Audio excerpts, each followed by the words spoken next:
So welcome to my getting dressed video for my 1865 ball gown. And here I'm wearing my basic undergarments. So I have a chemise, corset, drawers, stockings and boots.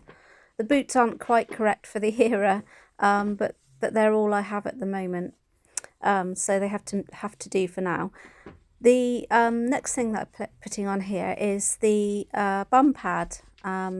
And these were often used in the bustle era to enhance bustles, but they were also used in the 1860s to give a bit of extra support to the back of the hoop skirt. And that's what I'm using mine here for now. This hoop skirt I made especially for this ball gown because I wanted a ball gown that looked very much like you see in the fashion plates, really big full skirts. So I had to make one for that. There's no patterns really available for anything of that size, so I had to make my own, which was quite a challenge. But this particular one is made by special boning, which is cotton covered, and each of the hoops are joined together by tapes, which the bones themselves are then studded in place using special studs. And I've also made this one with ties at the top at the front to keep it nice and closed, and you can see that each of the hoops are joined together at the front using special metal clips, so it keeps them nice and neatly and keeps the bones encased and stops them from poking out. Next here I have my petticoat, and I've made this petticoat very lightweight because of the size of the skirt. You really, for dancing especially, you need something that's very lightweight.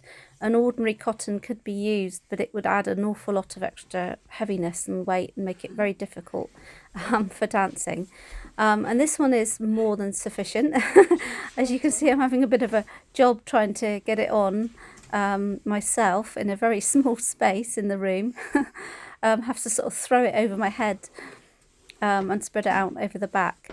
But this petticoat is made in a cotton voile, which is a very cheap cotton, but it's fairly strong and again lovely and lightweight.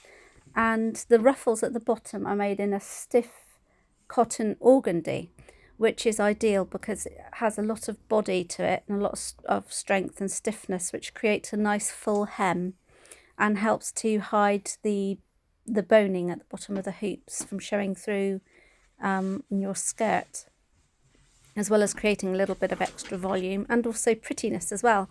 And you can see that each of my ruffles have got double pin tucks on them as well, which also helps with the volume.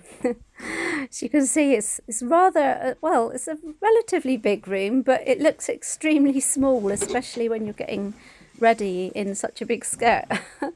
So next I have my ball gown skirt, and this is made in a beautiful sort of a silk moire fabric, and it's got a beautiful watered effect on it. It's actually, this particular fabric was made from a pair of very old vintage curtains and there was just enough fabric for me to be able to make the ball gown and the bodice, as you'll see in a minute. So I was really pleased with it because it's got a nice weight to it, and because it's so heavyweight, it didn't need to have a lining. Usually I always line my skirts, but this particular one didn't need it, and with a petticoat obviously underneath as well, it wasn't really necessary. So again, trying to adjust my skirts here with very little space. A jump always helps because it helps to sort of make it sort of go out over the back if there's any of it caught up underneath. And on this skirt you can see a pretty lace ruffle, which is matching the one on my ball gown bodice, and it's done in a vintage style lace, so it's slightly off-white, and it's very delicate and pretty, just a simple sort of scallop design on there. And the sort of design was very common in the 1860s, and skirts weren't always heavily decorated. Very often they were quite plain. And next we have the ball gown bodice. As you can see, it is a mixture of the same lace as on the skirt, but also just underneath you can see poking out a genuine about circa 1860s lace bertha underneath as well, and the two laces matched perfectly, and you can just see the front and the back there. And here I am arriving at the assembly rooms. I'm about to go in to have a portrait taken, and it's such a beautiful, beautiful hallway with the octagon sort of shaped entrance hall there. And here we are having a go at some of the dancing. This is a wonderful quadrille. Can't remember the specific name of this one, but it was really, really good fun to dance.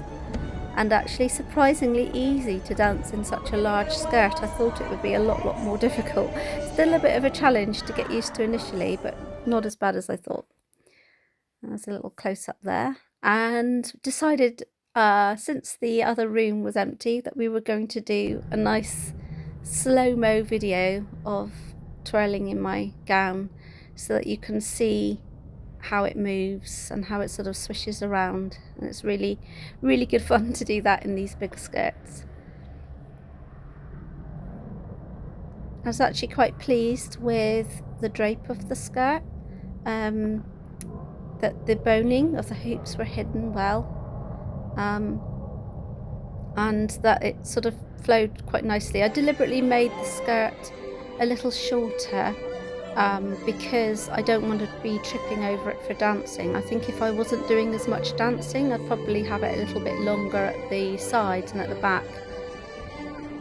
So if you enjoyed the video, please like and subscribe, and I'll leave you with a clip of how I updated the ball gown for a ball at a later date that I attended, adding on some extra trim and ribbons, etc. So thanks again for watching. Bye.